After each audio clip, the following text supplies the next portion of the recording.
Welcome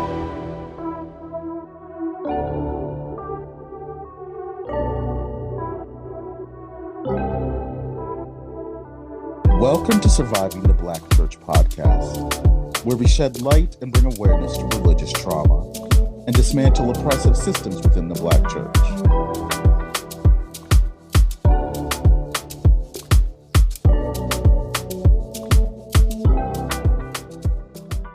On this week's episode of Surviving the Black Church podcast, Jonathon, Hugh, and Nikki continue the conversation. Has religious abuse become the norm within the Black church? The normalization of religious abuse is insidious at its core, and many are suffering in silence and fear being ostracized if they speak up. This episode goes deeper and highlights an often overlooked population of religious abuse survivors, adolescents. We discuss how religious abuse has impacted adolescents and how difficult it is for them to navigate the traumatic effects. This episode also discusses how religious abuse impacts a survivor. Please join us for the remaining portion of Has Religious Abuse Become the Norm Within the Black Church, Part 2. The Surviving the Black Church podcast represents the views and opinions of Jonathon Carrington, Nikki G, Hugh Kelly, and their guests to the show. The content here should not be taken as clinical advice. In no way does listening, reading, emailing, or interacting on social media with our content establishes a therapist-client relationship. The content here is for informational purposes only. And because each person is unique, please consult your healthcare professional for any clinical questions. And so wake it up so that we can see. We told you in the beginning, this is going to be heavy, but it's for a purpose, not to overwhelm and not to put a weight on, but to open the door so light can come in. Yeah. Right there. Mm-hmm. Yeah. My God. Gosh. No, you're right. You good. You good. You good. Because it's because I know listeners are like, yeah, I want to wake this up. I want to wake this up. But how do I do it? And this is hitting us too. It's hitting everybody. Trauma is trauma. And how we are impacted, everybody is impacted differently, in different ways by trauma. Some of y'all might be listening to this and just like, okay, I'm taking this in. Some of y'all might be listening and being like, oh my God, has my whole life been a lie? Like, what is life? Like, what is reality? And I'm glad, Nikki, that you brought in the church piece, because that's the next thing. And, because what makes this even the relation, like I said in the earlier part of the episode, the relationship between what we know as historical trauma and the traumas that we've experienced as Black people. And then when you intersect religion in there, it makes it even more complicated and complex. And as I said at the top of the episode, for a lot of Black folks, because we are a highly religious culture, we're 8 out of 10 that identify as African-American Christians. And there is data and evidence that supports that, yes, religion has, for us, Christianity has been a source of resilience and strength for us. It has kept us having hope and looking forward to the future. And it has been something that has really helped us to cope. But there are negative effects. There are negative effects of religion. And that is what we're talking about, because it has been weaponized as a tool of oppression and colonization. It has been a weapon of control, which has led to historical trauma in Black folks. Mm-hmm. It has been forced upon us. So that's what makes this even more challenging. Yes. To hear this as a Black person, when you are a Black person who has normalized trauma and abuse, and then you layer it with the Black church, it can be so easy. It can be so easy to deny the existence of problems that are going on in your life and problems that are going on in your church in the face of continual optimism and hope and faith that God will fix it, God will take care of it, God will address any challenge that's coming my way, because all I have to do is what? Pray about it, give it to God, pray it away. And that terminology, just give it to God, let go and let God, pray about it. Now, there's things that people would like to put prayer to and faith to. That's not what we're talking about today. So, don't shoot the messenger. We're talking about when people use these terms to justify abuse, when they use these terms to the victim and tell them to deny, to avoid, to disassociate, to ignore, and just give it to God, as if that's a cop-out. Just give it to God, just pray about it, can often be a form of spiritual bypassing.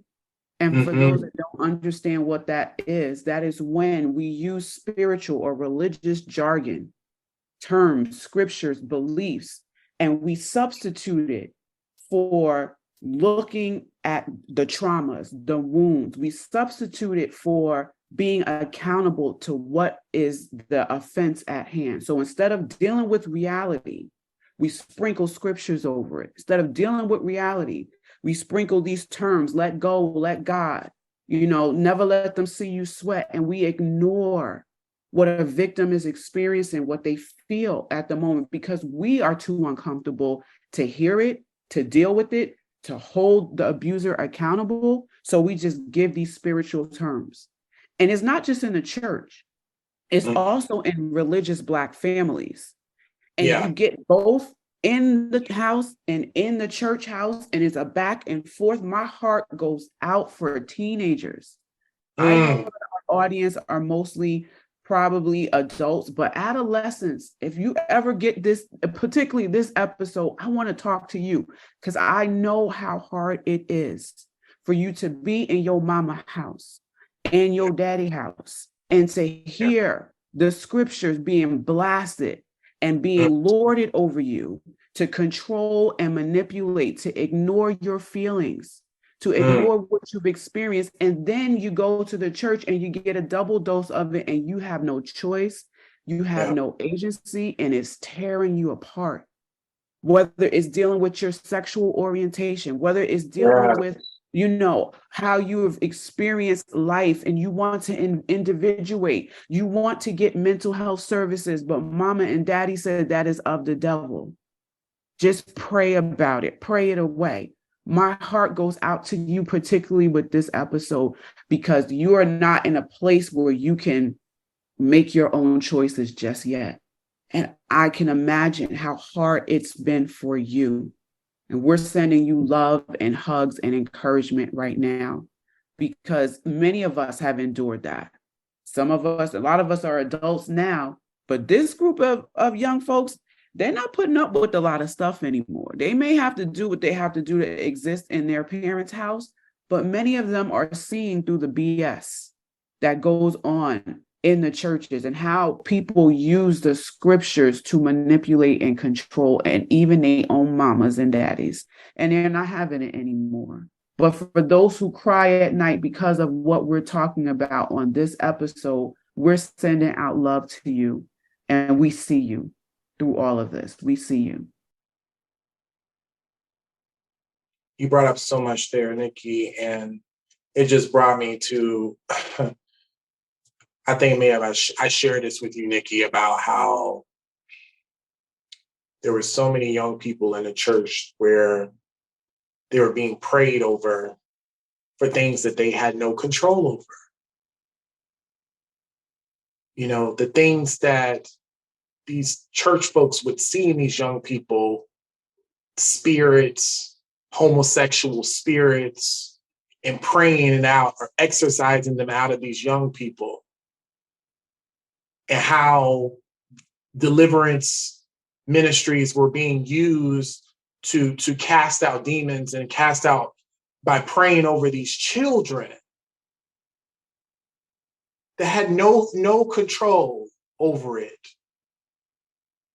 And the rate of homelessness, youth homelessness, is at a sky high number because these parents, these religious parents, are denying access because of their religious beliefs, denying access to their children's life and their human existence by telling them to leave. It's sad. It is. It is sad. And we're talking about generations. Generations. I can't love him because he's that way. I can't love her because he's that way, because my belief system doesn't allow it. Generational. It's been going on for generations, to the extent that these children have grown up to believe that they are worthless, that they're unlovable, that God doesn't love them. And that leads to suicide. If you are a parent and you are hearing what we're saying right now, I want to talk to you. You may not be aware of these things that we've been talking about so far. You might have been asleep. I was asleep too. I have a 21-year-old daughter. And when I realized the impact that I had on her and my religious addictions and my zealousness, you know, where she couldn't even individuate through a lot of her teenage years because mama was too in God, going to church every 5 minutes and dragged her to everything. And to hear her when she got to a certain age to tell and share with me how she felt that I left her emotionally and a lot of things, certain milestones that she wanted to achieve in life, because I was too in my religious bag. I was not present a lot of times emotionally for her. Some of you, that's what you've been doing with your children. Everything has been about the church. Everything has been about, well, pastor and them, and you got to go to this. Do you allow them to just be? Do you hear them? And this is a thing in our culture as a people, being seen but not heard. We don't have respect for young people in our community. Because look, I'm putting food on the table. You got clothes on your back. That's all you need. And for many of us, we don't meet the emotional needs of our children. And I am not judging. That was me too. I did not know I was asleep. But since now I'm awake, I want to extend to you the opportunity and the invitation to wake up when it comes to young people. Allow them to be, allow them to individuate. Let them come to you and tell you how they feel about their sexuality, how they feel about their spirituality. If they want to be a part, allow them to be. Stop controlling and manipulating the young folks, because they are the next generation, and hear them and see them for who they are. We get upset about religious leaders abusing and manipulating us as adults, but some of us turn around and do the same thing to our young children and our adolescents in the home. So we got to start looking at what's going on in the family. Because like you said, Jonathan, there are so many young people.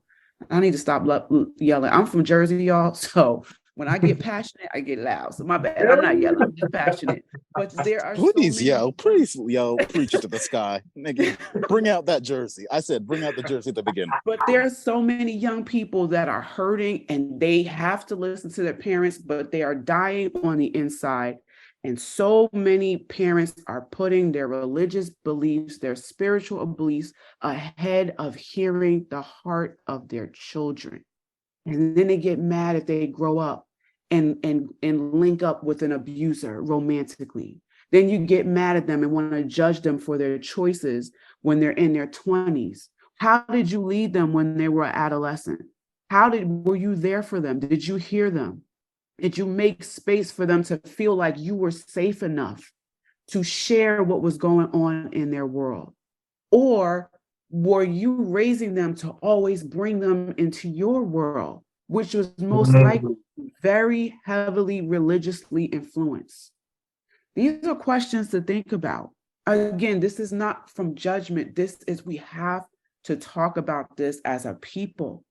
And we have to release our young kids. I'm not talking about let them do whatever and be disrespectful. No. Hear my heart in this. They have a voice. They have a purpose on this planet, just like you do, just like I do. And as they are maturing, don't shut them down. Don't suppress them. Hear them, because you never know. This will impact them. And then they have children and they may do what they saw rather than what they know is best because it's familiar. Again, you talked about intergenerational trauma. This is how generational curses get broken. It's not always shouting over everything. It's not always quoting every scripture and slapping some oil on your 15-year-old child when they're asleep. It's actually going out with them on a Saturday morning to breakfast, sitting down with them and hearing their heart, and actually apologizing when they share with you, Mom, that hurt me when you said that. That hurt me when you didn't hear me. And us as adults hearing that and not getting defensive and not quoting scriptures, but hearing them and weeping with them and apologizing to them and putting our arms around them and say, I hear you. I'm going to do better next time. That's breaking generational curses. It's not always using spiritual modalities only. I'm not against that. We're not saying no to that. But if that's all we do and think that we're going to raise this generation successfully and not hear them, no, ma'am, no, sir, it doesn't work that way. Hear, please. If you can do anything, if you ain't hear nothing else today, hear the young people. They are sick of the normalization of abuse in Black churches. They are. Go for it. They are. And you know, and I hear the church leaders always talking about how do we get the youth to come into the church? Because how do we get the youth? How do we get connected to the youth? Listen to them. Listen. Who is in control? God or you? Ooh, come on. Who is in control? Because are we playing God? Are we playing God? That's a question. That's a question that we need to ask ourselves. Because if we are playing God, we're doing more damage than good. Yes. We are. And it's time out for that. Especially if you want to connect to these young people. I used to be in youth ministry, and I didn't talk that much.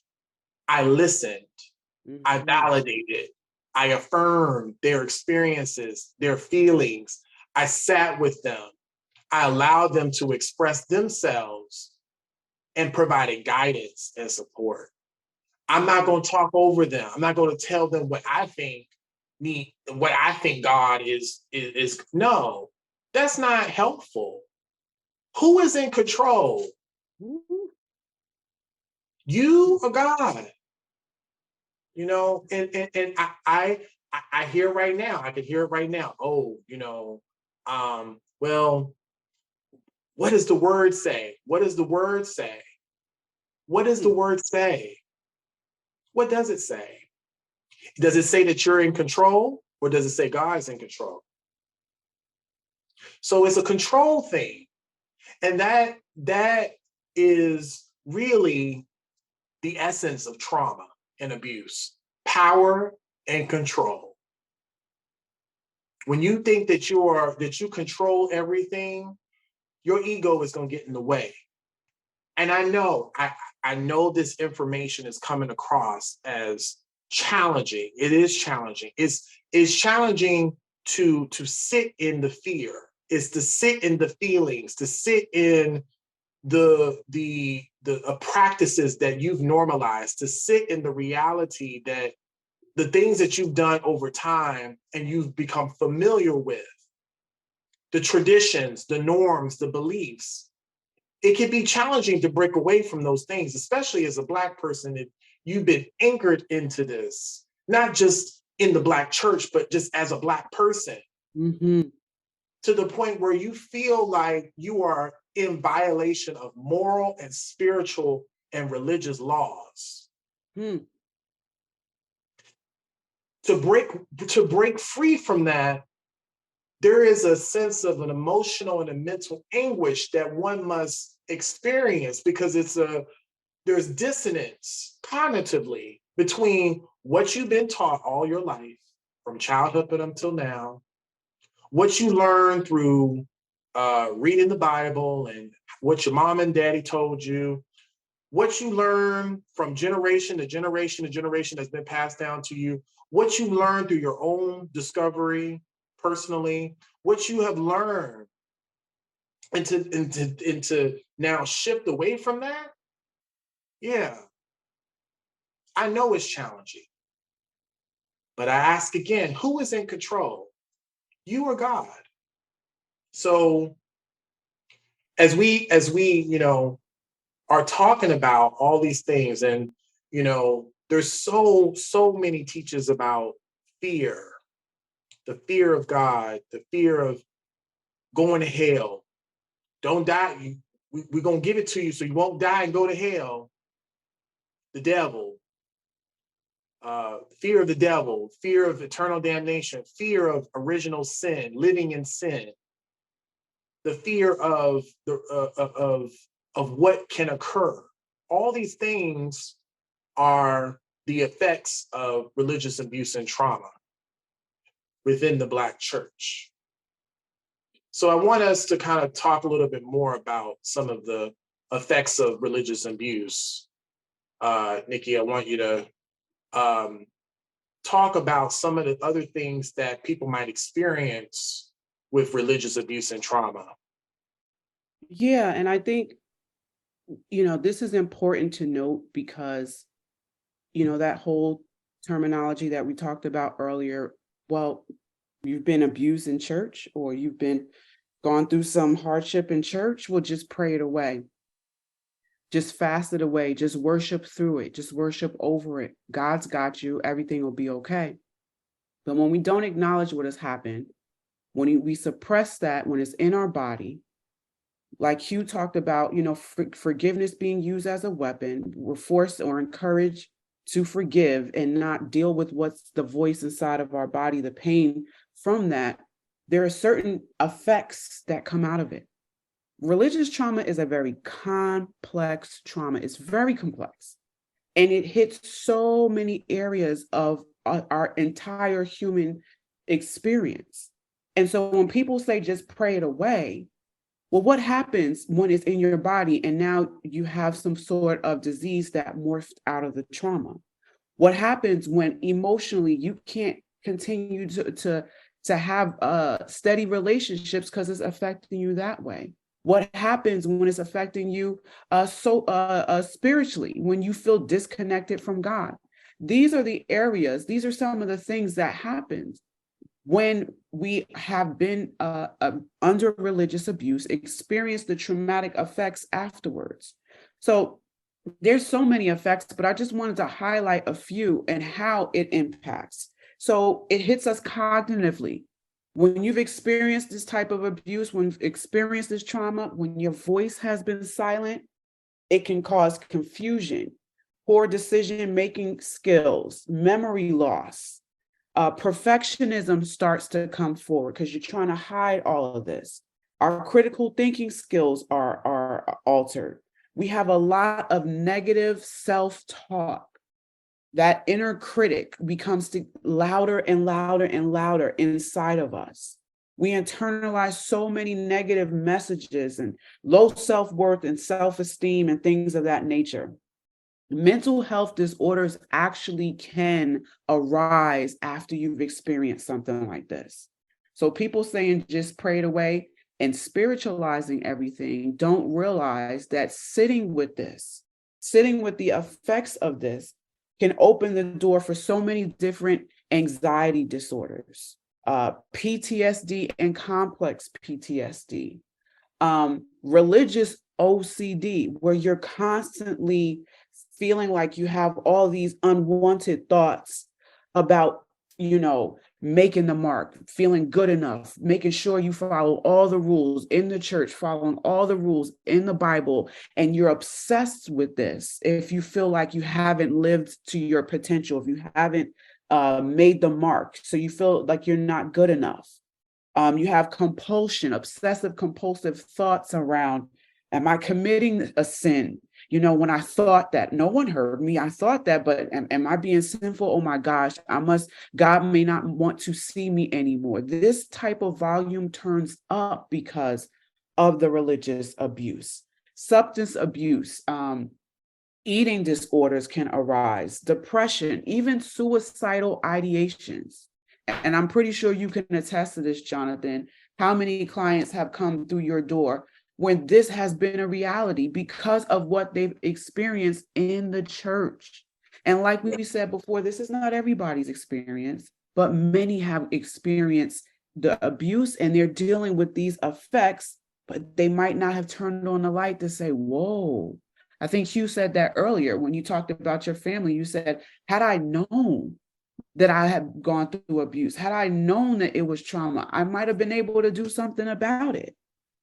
It affects us emotionally, shame and guilt and anger, resentment, fears, complex grief, hopelessness. Emotionally, we have difficulty with trusting ourselves, trusting God, trusting the leaders in the church, trusting the institution of the Black church at large. It's like, I don't want it. No prophet better not say anything to me. I don't want to, do not call my name on the microphone. I'm not setting foot in a church again. It's not safe for me anymore. It affects us sexually, which our sexuality is a part of our basic need. Let me say that again. Our sexuality is a part of our basic need. So people saying that you have lustful thoughts because you have an urge and you're 40 years old and you're single and it's a normal thing. But all of the messages, all the indoctrinations, all these ministers making you feel ashamed just because you have a thought or an urge and it's normal. But now we don't even know how to orient ourselves sexually. We feel so disconnected from our sexual orientation after we've been in these type of abusive churches. It affects us socially. No longer can I feel okay to connect with Hugh or connect with Jonathon or connect with someone else. So I hide now. I don't answer the phone. I don't respond to phone calls. I don't go out to community gatherings. I want to, but now I'm withdrawing. Now I feel like I can't do that because I don't like groups anymore because of what has happened to me. Physically, I already talked about how many disorders, how many diseases can morph because all of that trauma, all of that pain is still lodged within our bodies. And spiritually, we feel disconnected from our faith. We feel disconnected from God. We feel hopeless. Will I ever be able to establish connection with God or higher power again? We have difficulty sifting through belief systems. Do I believe that now? Does that serve me now? I don't know. If I let go of that, am I going to hell? These are challenges that hit us because we have experienced religious abuse. We've been in a cult. We've been in a high demand group within the Black church, but it's been normalized. So we just carry all of this. And a lot of times we don't get the help that we need, because how dare we say, you know what, after listening to this message, I'm going to reach out to a mental health professional, because generationally, you don't do that. You don't go to those people. You know, you need a breakthrough, you need deliverance, then you sit in this church and you tarry till God break you through. So you're telling people to do that and they have religious OCD. You're telling people to do that and they have suicidal ideations.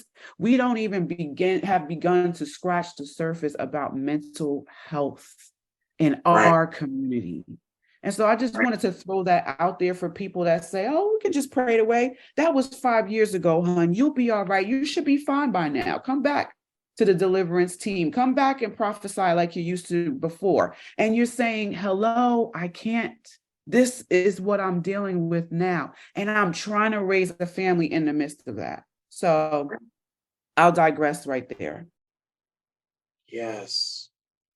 Yes. And this in no way is disparaging any belief system. What Nikki just told you was the effects, short and long-term effects of religious trauma and religious abuse.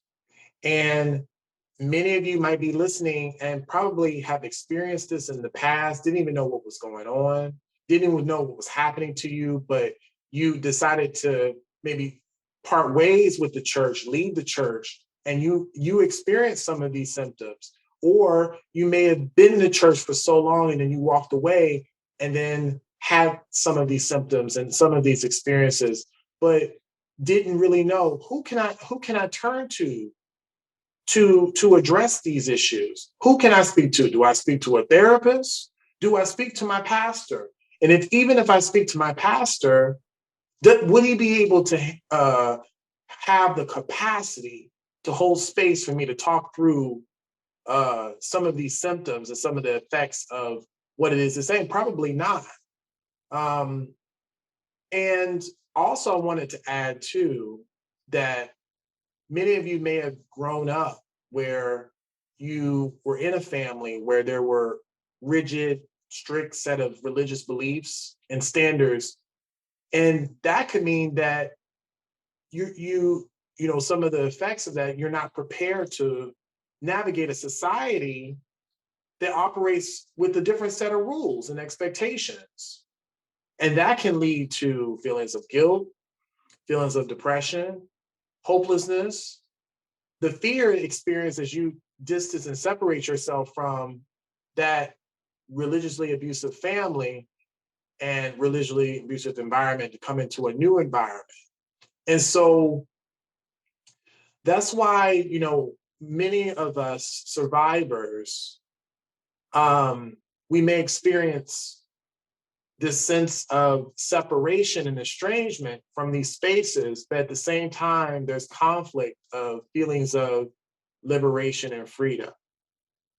So I hope that us talking through some of the effects will help to name and identify what many of you have experienced.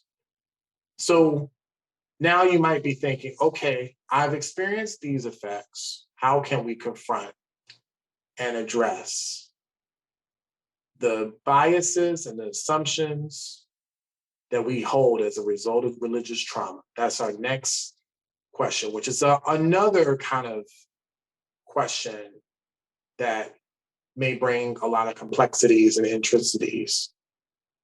What do you think about this question? How can we confront? How can we confront and address biases, assumptions that we're holding as a result of religious trauma? Any thoughts? I'm processing the question myself. Yeah, I think we can confront by just wanting to do the reflection that's needed to confront that in the first place. Really desiring it, really desiring a timeout from the hell on earth, really not just desiring it, but like just wanting to sit and do that work that, is, I'll admit, it feels like a death is occurring, because a death is occurring. Wanting to confront death in that way in order to be born again, and not in the born again Christian spinny way, right? But in a way that's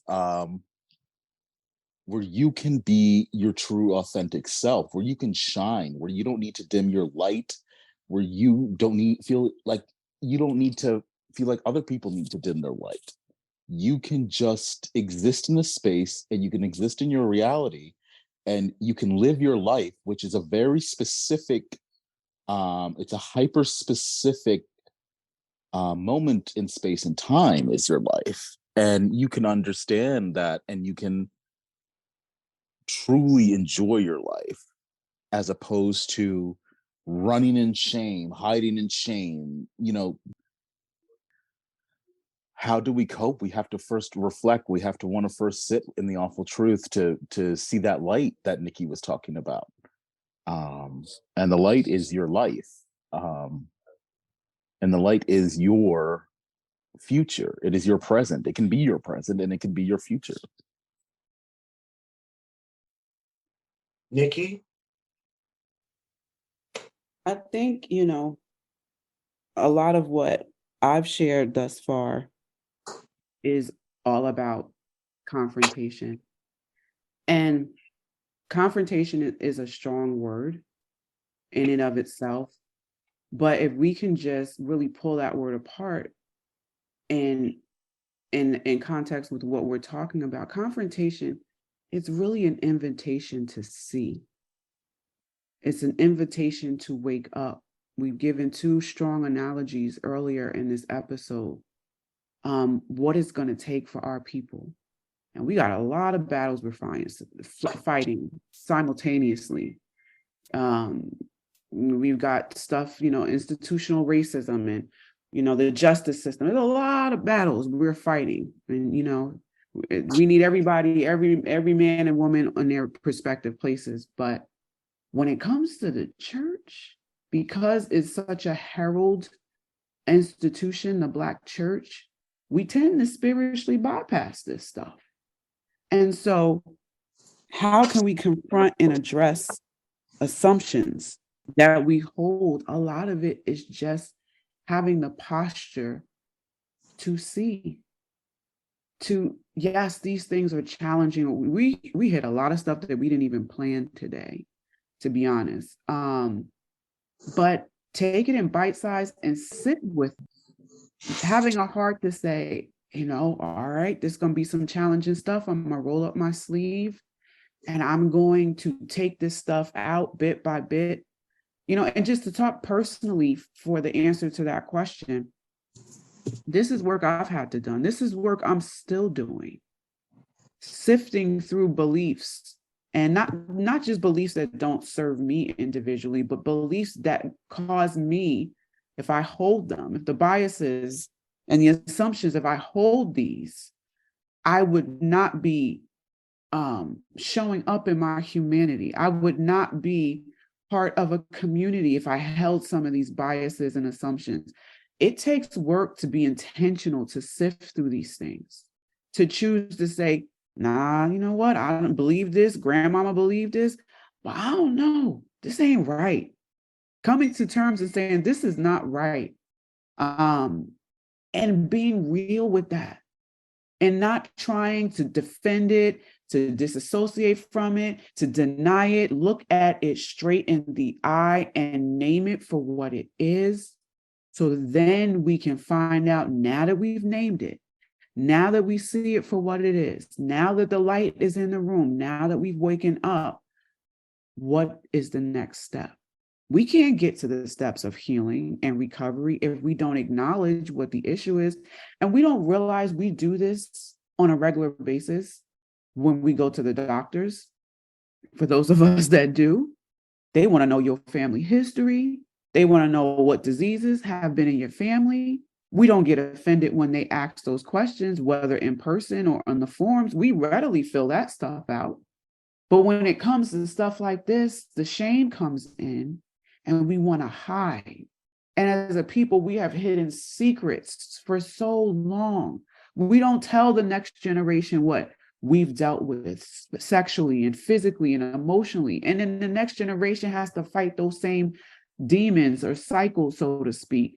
And we never open our mouth to tell them. We set them up to fail. So if we don't confront, then how can we even move towards healing, and let alone generational healing? And so to confront it, to accept the invitation to see, in my opinion, that is where we start. We don't look at it as something to hurt us. We look at it as something to help us. We have to reframe how we see it. And we listen to podcasts like this. We get the resources. We go see a mental health professional or a coach who understands religious abuse and trauma. We connect with a community of people who understand this. We have the tough discussions and we get supported in that. I'm not telling everybody when you finish listening to this, just go and just tell everything and share everything. No. Slow down and take this stuff in, bite-sized, journal, write, walk, sit with this material, and then start to say, okay, I'm not going to resist this anymore. I'm going to allow light to come into the dark room. And then I'm going to see it as an invitation to true liberation, not pseudo liberation, that is sometimes offered simultaneously in Black churches. And I'll stop right there. Yeah. Thank you, Nikki, and thank you, Hugh, for answering that question, because you're right, Nikki, in terms of the confrontation, is so needed. And recovering from the normalization of religious abuse in Black people is a very complex, very challenging process. It is not easy at all. And I know that we've gone through this episode and contributed a lot of things. And our reality has been forced upon us as a backwards existence, where we have normalized what is unhealthy and denied what is healthy. That's a backwards existence. And it's not just religious trauma in Black and Indigenous folks, it's religious trauma in everyone. It really is about the recovery from the abusive, harmful, and dysfunctional messages and subconscious beliefs of religious teachings and from these institutions. We have gone through so much as a people. A combination of internalized racism, patriarchy, homophobia, transphobia, sexism, gender discrimination, and or any other form of religious oppression that has been perpetuated by religious teachings. With us as Black people, it is the acknowledgement that the religion that we know is a byproduct of historical trauma. We come from a lineage of people in community with a history of colonialization, of slavery, and forced conversion into Christianity. Okay? And while there are people in religious communities that do have good intention, it is important that context is considered. They were misguided in multiple ways, which may have led people to experience harm and injury because of that religious belief system. And as we as Black people are recovering from these experiences, hear me out. It looks like a complete detachment and divestment from the entire system as a whole. Come on. Divestment, decolonization of the mind, of the body, and the spirit, deconstruction, decontextualization of abuse and trauma, of the harmful, traumatic, abusive belief systems that we have inherited over time, the messages, the practices that were internalized. There needs to be a separation and an individuation. And in that process comes with more questions, interrogation, interrogating your belief system. What do you believe? What do you value? You know, what, and being able to explore alternate forms of spirituality that is considering your humanity. As we listed out earlier, all the symptoms, we're speaking to your humanity. We're speaking to your body. Are there any belief systems that honor that, that empower you, that include you, that is inclusive of your humanity? Are you engaging in critical dialogue and having conversations with people who have experienced religious trauma, have come into an awareness of their historical trauma and their intergenerational trauma? Are we having conversations about how much we struggle with the traumas that still perpetuate in our lives? Are we getting to know people outside of these religiously oppressive communities, outside of these systems that have been designed to oppress us? Are we reaching out to professionals to address the mental and physical concerns that are happening in our bodies right now as a result of trauma and injury that we've been exposed to? Whether it be anxiety, depression, post-traumatic stress, trauma. Are we seeing mental health professionals to support us in our recovery?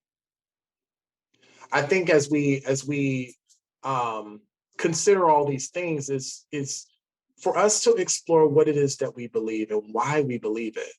If we've never asked ourselves, if we've never been asked that question, we need to ask ourselves that question, to take inventory of the things that you believe in and what you know to be true for you. And it's okay. It's okay if you might not be sure about the beliefs that you have and you want to do more exploration. And this process may be painful because you're going inward. And if you've never had a belief system, it can even be more painful because you don't even know where to start. So our recovery, the way it looks, it's going to look different for everyone because everyone comes from, everyone deals with trauma, just like I said earlier, differently. But if you take the time and be patient with yourself, especially you as a melanated person, as a Black person, yes. Be patient. Take the time for yourself to connect back to you. And if it's hard for you to do that, go into your natural environment, go into nature, because it might require you to relearn what it is to be human again. Yes. Mm-hmm. You're, connecting to the trees, connecting to the ocean, connecting to even the animals, to connect even to the air, to the ground, to the soil, to the land, to water, to the elements, because that is going to wake up something in you to just say, I am human. I am a human being. Yes, I am a spiritual being, but I am also a human being too. Yes, yes. For some people, healing might be found in activism, in community activism, and community involvement. That is accessible to us as Black people, whether it be activities that you can engage within your neighborhood or your community that value liberation, that value freedom, that value empowerment.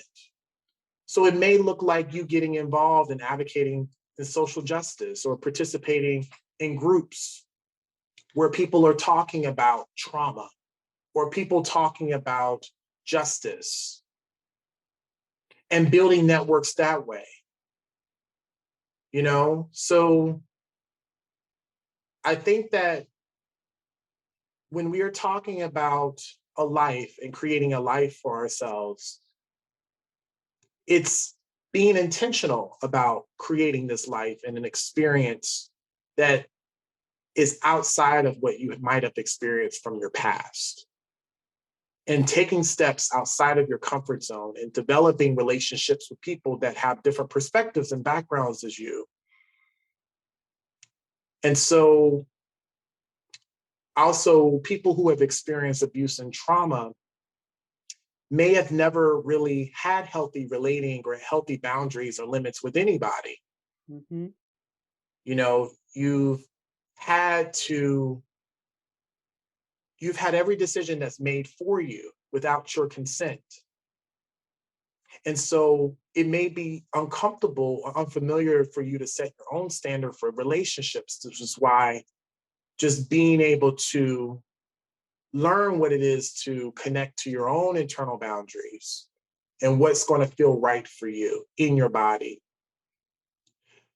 Now, I know for some people, reconnecting back to spirituality is such a prolonged process, and it may be difficult for a lot of people because even just, you know, some of the listeners on this episode may be like so angry with God, and there is a space for that because the abuse and the trauma that you experience has disconnected you so far from yourself, from your body, and even your own personal spirituality. And there's no possibility for any type of reconnection. But there is some possibility for some people who do want to recover, rest, and then eventually rebuild to make meaning out of a relationship with their own spirituality, whatever that might be for you. And that's why I said earlier with exploring other forms of spirituality or finding some way to reclaim or redefine your relationship on your terms, rather than the religion or the spirituality being defined for you by somebody else. One of the most important things about this journey of healing and taking away from the normal, unpacking, reconstructing the normalization of abuse that has been done to our people and done to us as human beings, is to remember that none of us are alone. We're not alone on this earthly plane. There's so much suffering and pain associated with the human experience. And this continued experience of trauma that we have is not, the continuation of trauma is not a reflection on our inability to cope. And it's not a measure of strength with our inability to cope with the things of the past, because we're not our traumas. We're not our traumas. That's right. You know, we have to remember that many of us have been born into this. Many of these experiences have been beyond our scope of control. And as we said in the beginning, to be compassionate with ourselves, to be gentle with ourselves, to understand that we are human. We are human, to acknowledge our humanity. We are human. We're human. So as we wrap up this episode, I want us to just reel it on in. I know we've dispensed a lot. Do we have any other closing thoughts or remarks for the remainder of this episode? Takeaways. You know what? I'm I'm absorbing a lot right now because I'm unraveling things that I thought had unraveled, and there's other webs and layers to it. And as we speak on this, it becomes, it's not. I understand it's not easy to confront. It's not easy. It's not. It takes moving mountains and rivers, but I think we are capable of doing that. I believe that we are capable of moving mountains and rivers in order for us to confront the beauty of who we are, the messiness, the complicated mess, and the joy, and the thrill, and the power, and the pain, and the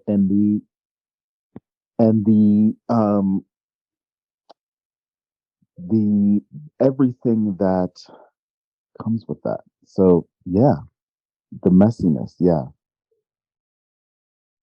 That's so real, Hugh. Like us talking from a personal place, like everything I shared earlier, I am not stating these things as if I have arrived. The thing about healing from something like religious abuse and trauma, it doesn't, you don't do that in 2 seconds. It takes time, because oftentimes there's a connection, and we talked about it earlier. There's a connection between a lot of the religious trauma we experienced in our families of origin, our upbringing, the values, the belief systems that we came up in. And when you start unpacking the religious trauma, you can start seeing the connection. So it can feel heavy at times. It can feel like, the unraveling process, like you just said, Hugh.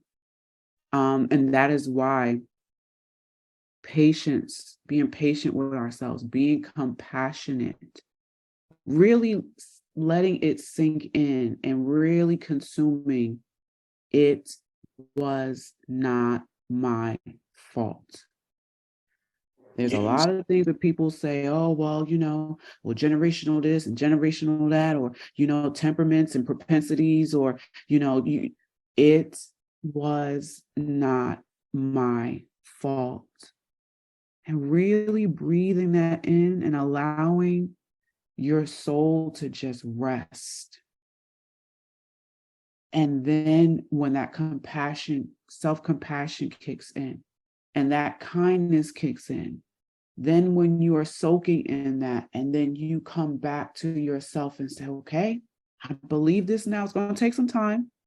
And this is why you have resources like this podcast. There are various books and videos to watch to remind you it is not your fault. And when you get that in you, then you can get strength in your legs, is what I like to say a lot. And you can stand up in this and say, all right, it's not my fault. I received that. I got it. But I am not going to stay in this, nor my family. We're going to have to figure out, how do we move forward and heal and recover now? And you're going to need the resilience to go along with the kindness, to go along with the self-compassion, to go along with the love, to be in order to move through this and recover. And just giving yourself grace to understand, little by little, you start putting these pieces of the puzzle together.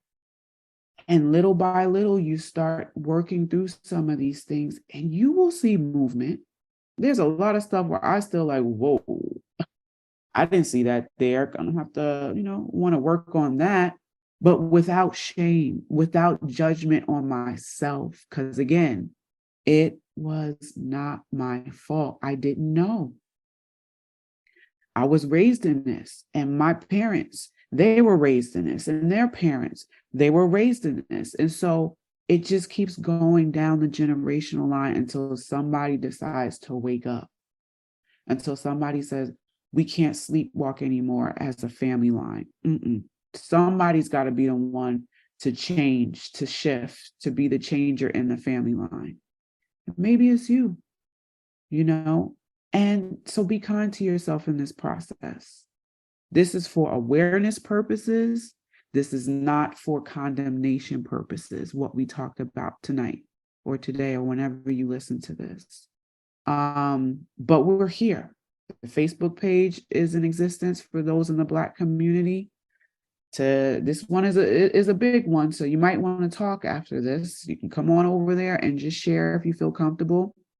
We encourage you, if you're able, inwardly to say, you know what, it's time for a mental health professional. I can't do this on my own. I need a little bit more understanding. I need a lot more support to have the courage to get through this. We encourage you to do that. We encourage you to connect with a coach. We encourage you to find the resources, and whatever we can do to help, please reach out. We will do what we can to help get you those resources. But sit with this as this episode comes to an end. Just know it was not your fault, and it's going to take time to come back home to you to be able to navigate through this. Give yourself grace, give yourself time. Don't feel like you have to get through all of this in one shot. I don't think Hugh or Jonathon has, and I know I haven't either. I'm still healing. I'm still recovering, but that's okay. So that's what I got to close out for this episode. Pass it back to you, Jonathon. Thank you, Hugh and Nikki. Oh man, great remarks. And this has been an amazing episode. And like you said, Nikki, this is no one's fault. And you don't know what you don't know. You don't know what you don't know. And I think, if you're not able to say it wasn't my fault, maybe you could say, I didn't know. I wasn't aware. Yeah. I didn't know. Or maybe you could say, well, I did it that way in the past because it may have served me then, but it's not serving me today. Okay. Just other ways just to help you to move out of the self-blame, move out of the judgment, the condemnation, the ignorance. Recovery, like everyone said, it's messy. Human beings are messy. There's human life is multi-textured. There's no one right way to heal. It's not either or. It's not black and white. It's not this or that. We're all unique. We're all individual. And so go at your own pace. I'll tell you, what we just covered is a process, okay? The process of separating, of decolonizing, of deconstructing. It's a process, and it's complex, it's complicated, and it's going to look different for everybody, depending on where you're coming at it and how you're dealing with your own traumas. And one of the things about all of these things, just as Black people in the church, and context dependent, is context dependent. And and religious trauma, religious abuse is going to impact people differently in different ways. So I know that some people are going to listen to this and experience a lot of doubt. Like, what was I in? What did I do? Was I doing the right thing? Doubting myself, doubting yourself. Okay, I recognize that. I validate that. I know that is coming up. And just know that this information is not in any way shaming you for what you're doing or what you're not doing, because it is a process to address the negative effects of religious trauma, to address the normalization of abuse. It's going to take ongoing support. And as you move through it, moving through the process, you will arrive to a place of healing, to a place of self-discovery, to a place of growth, and begin to move into places where you can make healthier choices and healthier decisions for your own life and for your own mental and emotional and spiritual well-being, while you are creating a future for yourself, a future that you can look forward to. Yes. And so as we end this episode, the next episode, we want to talk a little bit more. I kind of shared a little bit more towards the end towards coping with the effects, but we're going to go a little bit deeper in our next episode about coping with the effects, because there's different ways to cope, and there's ways that are more maladaptive in terms of coping. So we want to just kind of process that with you and making sure that we're providing more support as this information is coming forward. So as we close this episode, I want to thank Hugh. I want to thank you, Nikki, for being present and being vulnerable and being passionate in your participation in the podcast. And we look forward to continuing this work and healing together. So with that, thank you so much. And we will see you in the next episode. Until then. Surviving the Black Church podcast will be taking a short break and will resume on Wednesday, June the 7th. Thank you. Thank you for listening to Surviving the Black Church podcast with your hosts, Jonathon, Nikki, and Hugh. If you enjoyed today's podcast, we'd love for you to subscribe, rate, and give a review on Apple Podcasts. Don't forget to join us next week for another episode. Until next time, take care.